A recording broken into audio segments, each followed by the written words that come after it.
Okay, hi. In this presentation, I'm going to demonstrate my iPhone 10 providing music, a source of music, and giving me GPS instruction at the same time through the car speakers. And before I could get that to operate successfully, what I had to do first was check some settings on the iPhone 10.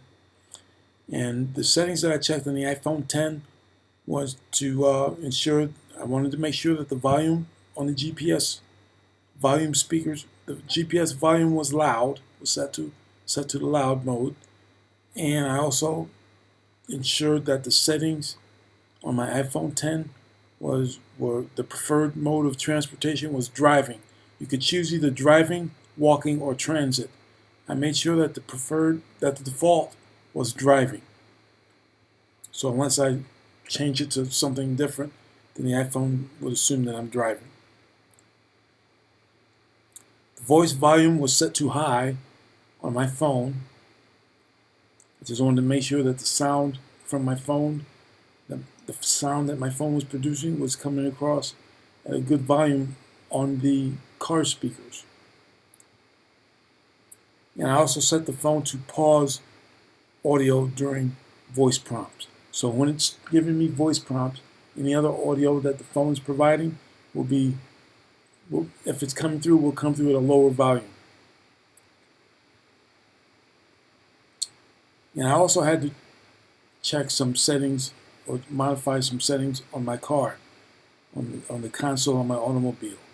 I have a 2014 Cadillac ELR, and I plugged my iPhone into the USB port of my ELR so that the iPhone was a source for music. Like, for example, one of the things that I can do is I can, through the touch screen in the car, I can select it says audio device or devices. And if my iPhone is not plugged into the USB port, then the car will tell me there's no other devices available. So I had to have my iPhone plugged into my USB port, and the advantage of that is twofold. One, it provides power to my iPhone. Two, it allows my iPhone to provide music and give me voice prompts over the speakers, the car speakers.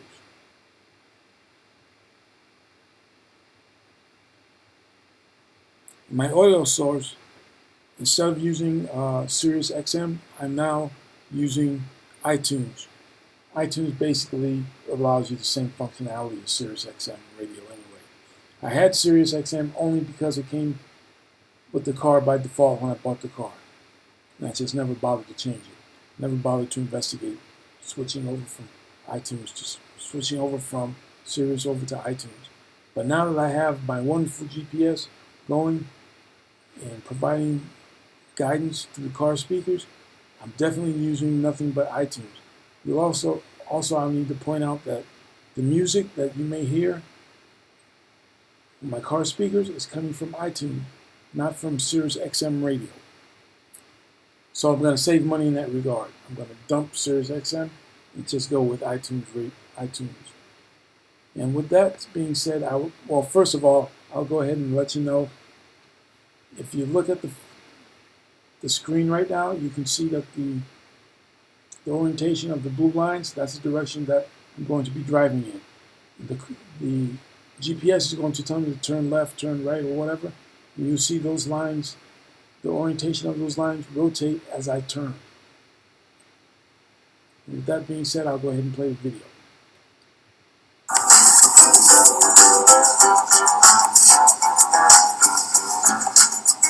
Turn left on Lake Forest Road East, then turn right onto Albemarle Road.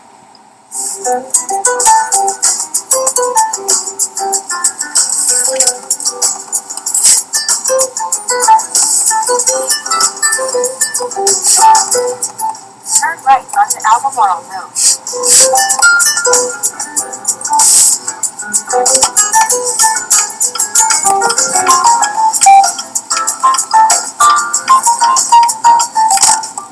In 1.6 miles, keep right onto Central Avenue.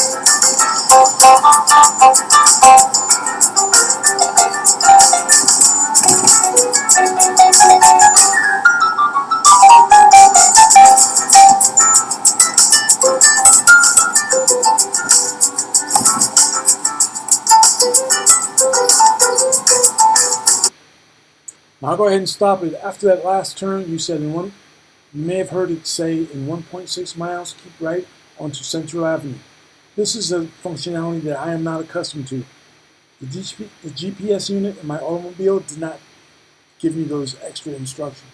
Like, for example, the GPS in the iPhone will, depending upon circumstances, will tell me to stay in my left-hand lane, or stay in the two left-hand lanes or the two right-hand lanes, depending upon the direction I need to go in. And it knows based on the destination what lane I need to stay in, depending upon what the intersection is like. And that's some great functionality. Also, the user interface for searching is much better than on the automobile. I really love the iPhone's GPS abilities. That's it. Thank you for watching.